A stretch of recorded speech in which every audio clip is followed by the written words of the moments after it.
안녕하십니까. 개인 사업자라면 알아야 하는 세금 네 번째 시간입니다. 자, 첫 번째, 두 번째, 세 번째 세금의 종류와 유사한 지출, 그리고 종합소득세, 부가가치세에 대한 내용은 사실 큰 틀에 대한 내용을 설명을 드린 거라서 매년 개정되는 사항은 거의 없어요.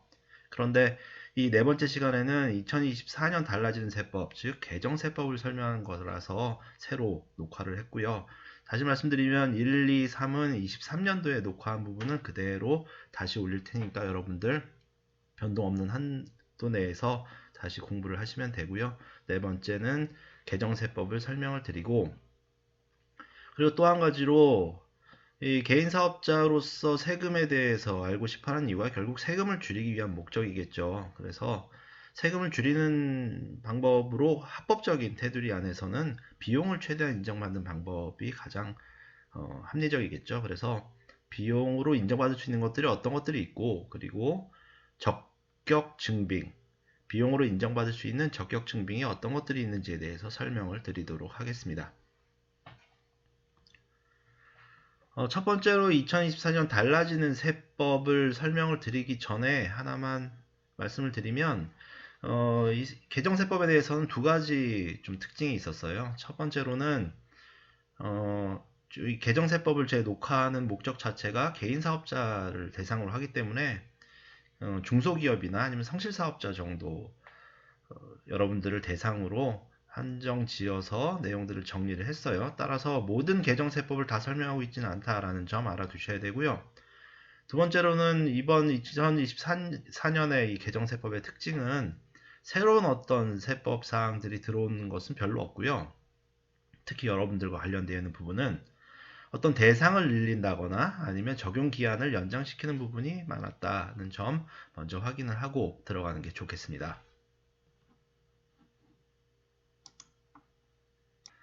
정규직 근로자 전환기업 세액공제 적용기한 연장이라는 내용인데요. 중소기업, 중견기업의 경우에 정규직으로 전환을 한 경우라면 어떤 세액공제 혜택을 주겠다는 뜻이고요. 이 요건의 1, 2 두 가지를 모두 충족해야 세액공제를 받을 수가 있습니다.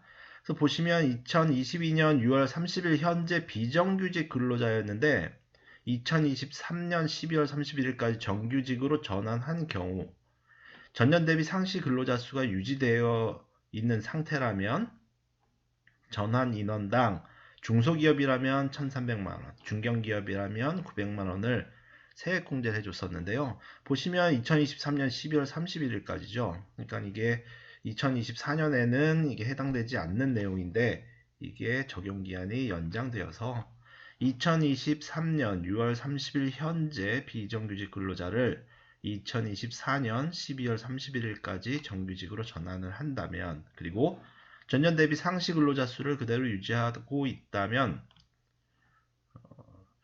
이 중소기업이라면 전환 인원당 1,300만원, 중견기업이라면 전환 인원당 900만원을 세액공제 받는 것으로 적용기한을 연장시켰습니다.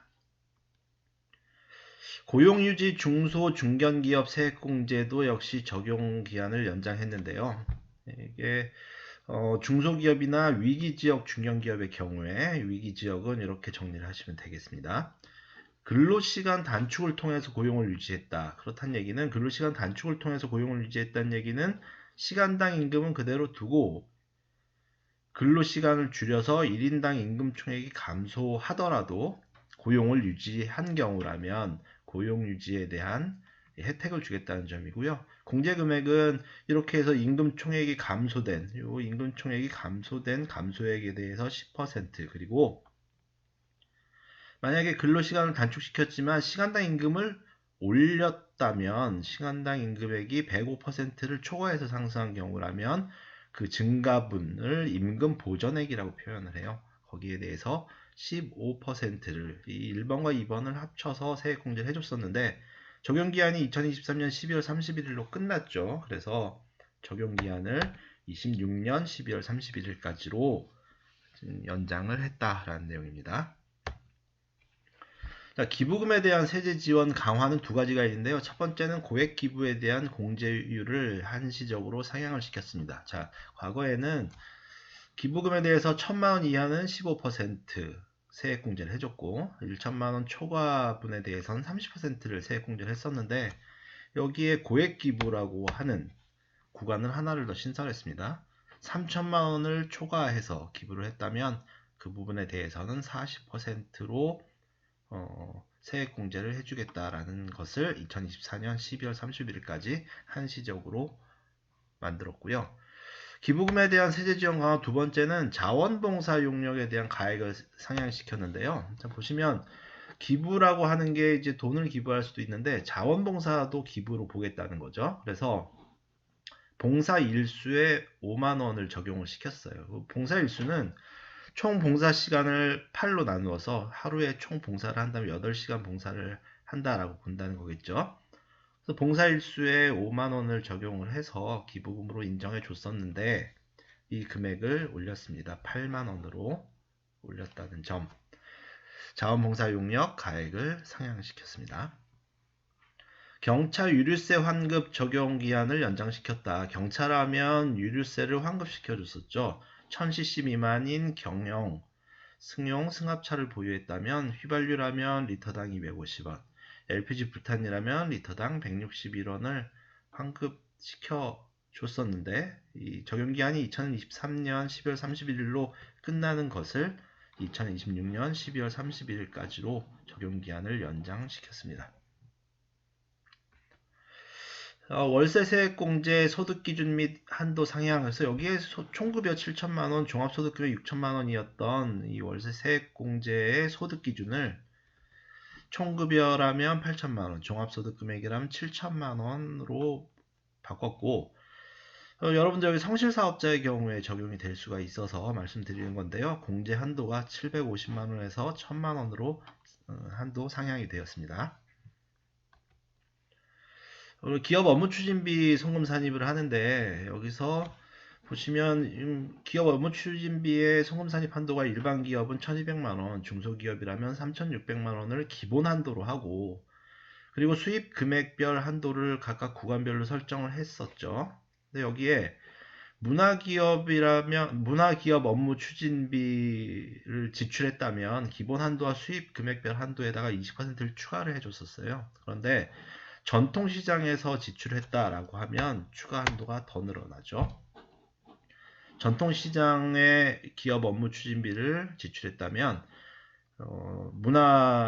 이 기업 업무 추진비뿐만 아니라 기본 한도에 수익 금액별 한도에 10%를 또 추가로 송금 산입을 해줄 수가 있고요. 다만 전통시장이라고 되어 있는 것은 일반 유흥, 주점업 등 소비성 서비스 업종 지출액은 제외를 한다는 것 한번 체크를 해 두셔야 되겠죠.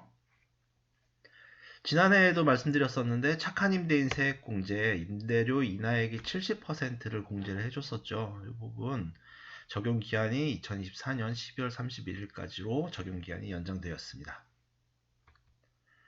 영세 자영업자를 지원해주는 부가가치세 특례 규정이 있죠. 음식점업 같은 경우라면 면세 농산물을 구입하면 이 농산물 매입세액의 일정률을 부가가치세 납부세액에서 공제를 시켜줬었죠. 4억 원까지는 109분의 9, 4억 원을 초과하면 108분의 8 이렇게 공제를 해줬었는데 적용기한이 2023년 12월 31일로 끝나는 거였어요. 그런데 2026년 12월 31일까지로 적용기한이 연장되었습니다. 다음 신용카드 등 사용 세액공제 우대 특례 적용기한이 연장이 됐고요. 2026년으로 연장이 되었고 이뿐만 아니라 공제 대상 결제 수단이 신용카드 매출 전표, 현금 영수증 등 이 두 가지였는데 판매 대행은 또는 중개자가 제출하는 월별 거래 명세까지도 공제 대상 결제 수단으로 추가가 되었습니다. 판매 대행 중개자라고 하는 것은 1번, 2번으로 살펴보시면 되겠고요. 다음 성실사업자 같은 경우라면 일반 개인사업자에서 성실사업자로 분류가 되면 거의 법인에 가깝게 관리가 되기 때문에 세액공제 받는 부분들이 상당히 제한적이 될 수밖에 없어서 성실사업자라면 이 의료비라든가 아니면 교육비라든가 월세 세액공제를 추가적으로 받을 수 있게 가능성을 열어둔 거였어요. 그래서 적용 기한이 2023년 12월 31일까지 의료비, 교육비, 월세, 세액공제를 받을 수가 있었는데 기한을 연장시켰습니다. 2026년 12월 31일까지. 의료비 세제 지원 중에서 영유아에 대한 의료비 세제 지원이 강화가 되었는데요. 보시면 이전에는 산후조리원 비용 한도를 200만 원으로 하는 이 산후조리원 비용이 총 급여액 7천만 원 이하인 근로자로 한정을 지었었는데 이 부분을 뺐어요. 그래서 그냥 산후조리원에 지급하는 비용 한도를 200만 원 한도 내에서 공제를 받을 수가 있고요. 그리고 공제 한도를 적용하는 데 있어서 공제 한도 미적용이 되는 본인 그리고 65세 이상인 부양가족, 장애인 이 분류에 하나 더 추가를 시켰죠. 본인, 6세 이하 부양가족, 65세 이상인 부양가족, 장애인 이렇게 네 가지 그룹의 공제 한도를 미적용하는 것으로 영유아 의료비 세제 지원을 강화시켰습니다. 자, 자녀 세액 공제를 확대시켰는데요. 기존에 기본공제 대상자에 해당하는 자녀 한 명은 15만원, 두 명은 15만원, 15만원에서 30만원을 공제를 받았었는데 이 부분을 조금 늘렸어요. 두 명의 경우라면 35만원으로. 그래서 3명 이상이 되면 35만원에다가 이제 두 명을 초과하는 한 명당 30만원씩 자녀 세액 공제를 받을 수가 있고 기본 공제 대상자에 해당하는 자녀뿐만 아니라 손자, 손녀까지도 이제 자녀 세액 공제를 받을 수가 있는 사항이 되었습니다. 자, 재활용 폐자원을 취득해서 제조, 가공, 공급하는 경우에 재활용 폐자원 취득가액의 103분의 3을 공제율로 적용을 했었죠. 적용 기한이 2023년 12월 31일로 끝나는데 이 적용 기한을 연장을 시켰죠. 2025년 12월 31일까지로 연장을 시켰습니다. 개정된 사항은 이 정도로 정리하도록 하고요. 이제 비용을 인정받아서 세금 줄이기 내용을 한번 정리를 해보죠. 먼저 부가가치세와 소득세 계산 구조에 따른 절세 포인트를 좀 살펴보면 이렇습니다. 부가가치세의 경우에 계산 구조가 이렇게 되어 있죠. 과세 표준에 세율을 곱해서 매출세액을 구하고요. 그럼 매입세액이 있으면 매입세액을 공제받아서 납부세액이 산출이 되고 거기에 이제 공제받을 세액이 있으면 공제받고 잘못한 게 있으면 가산세 내서 납부할 세액이 계산되는 구조죠. 그렇다면 매출세액은 정해져 있을 거예요. 그래서 매출세액 우리가 공급한 제한의 용역에 따라서 정해져 있을 것이고 그렇다면 우리의 목표는 이 차가감 납부세액을 줄이는 것이 목표가 되겠죠. 그렇다면 기존에 우리가 이 매출세액에서 매입세액을 차감하고 공제세액을 차감하고 잘못한 게 있으면 가산세를 더한다고 했는데 이 공제세액은 세액 공제받을 수 있는 항목이 정해져 있죠. 그렇다는 얘기는 결국 매입세액을 공제받고 그리고 가산세를 부담하는 것 이것을 줄이는 것이 목표가 될 거예요. 가산세를 줄이는 방법은 간단하죠. 우리가 행정적으로 해야 될 일들을 제대로 하면 되는데 그렇다면 여기서 부가가치를 줄일 수 있는 방법은 결국 매입세 공제를 제대로 받는 것이다. 그래서 지난 시간에 뭘 봤었죠? 매입세 공제받지 못하는 항목을 정리를 했었죠. 뭐 세금 계산서를 불성실하게 받는다거나 미수치한다거나 그런 사항들. 그래서 우리는 부가가치세에 대해서는 세금을 줄이는 방법을 지난 시간에 다 정리를 한 거예요. 그렇죠? 그렇다면 이번 시간에는 종합소득세의 경우에 우리가 어떻게 세금을 줄일 수 있을까라는 거죠. 그렇다면 종합소득세의 경우에도 이러한 형식으로 부가가치세에서 절세 포인트를 찾을 부분을 찾아보면 종합소득이 정해져 있겠죠. 정해져 있는 우리 종합소득 이 금액을 놓고 우리의 목표는 종합소득 신고납부세액을 줄이는 거예요. 그렇죠? 종합소득 신고납부세액을 줄이기 위해서라면 밑에부터 이제 항목들을 살펴보죠. 필요경비와 공제 감면 등을 차감을 하고 그래서 종합소득 금액이 계산이 되면 종합소득 공제를 차감을 하고 과세 표준이 구해지면 세율을 적용해서 산출세액이 나올 것이고 거기에 이제 공제 감면 그리고 가산세 기납부세액이 어차피 납부할 거니까 여기서 고려 대상은 아니에요. 그렇다면 보시죠.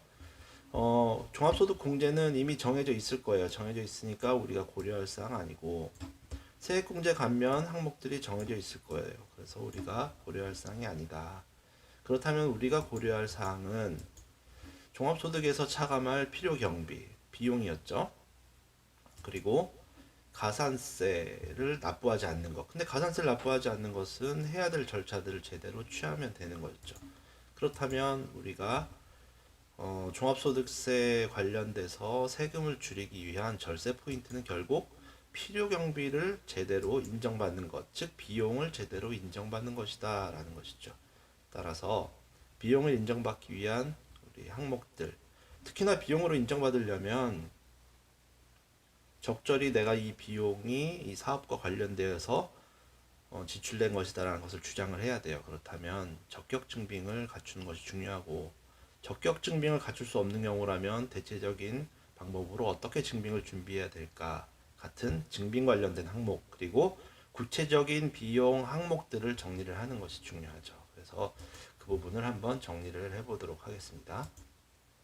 자, 먼저 증빙을 확보하는 것이 중요하다 말씀을 드렸죠. 그래서 적격 증빙이 무엇인지 살펴보면 세금계산서, 계산서, 신용카드 매출전표, 현금영수증, 이것이 적격 증빙이고요. 3만원 이하라면 적격 증빙이 아닌 간이 영수증도 증빙으로 인정을 받을 수가 있습니다. 자, 적격 증빙을 발행할 수 없는 자와 거래를 한다. 세금계산서, 계산서 이런 것들 다 상대방이 사업자라야 받을 수 있는 거죠. 그럼 상대방이 사업자가 아니라면, 적격 증빙을 발행할 수 없는 자라면 거래 사실을 입증할 수 있는 서류들을 준비해 놓으셔야 돼요. 예를 들면 이체 확인서라든가 계약서라든가 송장 같은 것들을 준비하시면 됩니다. 이렇게 증빙이 확보가 되어도 실제 비용으로 인정받을 수 있는 항목인지가 중요하겠죠. 그래서 비용으로 인정받을 수 있는 항목들, 즉 비용 처리가 가능한 항목들을 정리해 보면 이 정도로 한번 정리를 해볼 수가 있을 것 같아요. 자, 먼저 사업 관련 매입 비용, 원재료와 상품 매입 비용, 당연히 사업을 하는 데 있어서 비용으로 인정받을 수 있는 항목이겠죠. 임차료라고 하면 흔히 사무실 임차료만 생각하는데, 복합기나 정수기나 프린터나 기계장치 같은 것들 임차료도 우리가 비용으로 인정받을 수 있습니다.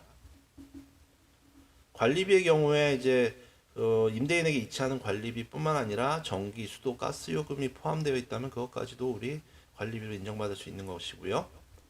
통신비, 사업장의 유선전화뿐만 아니라 인터넷이나 업무용 핸드폰 요금도 우리 통신비로 인정받을 수가 있습니다.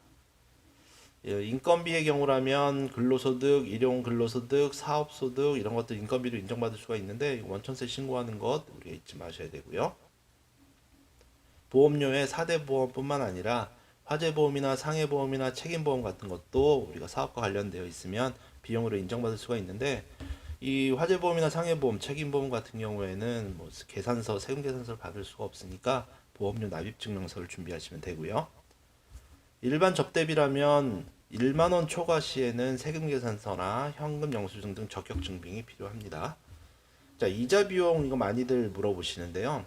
사업 관련된 이자 비용이 인정되는 것이지 개인적인 목적의 차입금들, 뭐 주택과 관련되어 있는 이자 비용 같은 것들은 당연히 인정이 안 되고요. 복리후생비로서 근로자의 식사비나 회식비, 경조사비 이런 것들, 차량 유지비로 리스, 렌트 등 차량 구입비뿐만 아니라 차량을 유지하는 데 사용되는 것들, 유류비나 뭐 보험비나 수선비, 자동차세, 통행료 같은 것들을 인정받을 수가 있고요. 접대비, 거래처 경조사비 인정받을 수가 있습니다. 예를 들면 거래처 사장님 뭐 아들 돌이라든가 사장님 아들 딸 결혼식이라든가 그런 경우에 경조사비를 접대비로 인정받을 수가 있는데요. 증빙이 애매하겠죠. 이런 경우라면 사회적 통념상의 금액, 보통 경조사비가 한 20만 원까지 인정받을 수가 있는데, 증빙으로는 보통 초대장 같은 것들, 부고장 같은 것들, 청첩장 같은 것들 우리가 구비를 해 놓으시면 돼요. 그 밖에 이제 광고 선전비, 지급 수수료, 소모품비, 여비, 교통비, 도서 인쇄비, 세금과 공과, 교육훈련비, 유지보수비 같은 것 항목들이 비용 처리가 가능한 항목들이니까요. 각각 항목들 놓치지 마시고 증빙을 준비하셔서 비용으로 인정받아서 세금을 줄이는 데 도움이 되시기 바랍니다. 이것으로 사회에 걸쳐서 사업자, 개인 사업자가 알아두어야 할 세금에 관한 내용을 끝마치도록 하겠습니다. 고생 많으셨습니다. 감사합니다.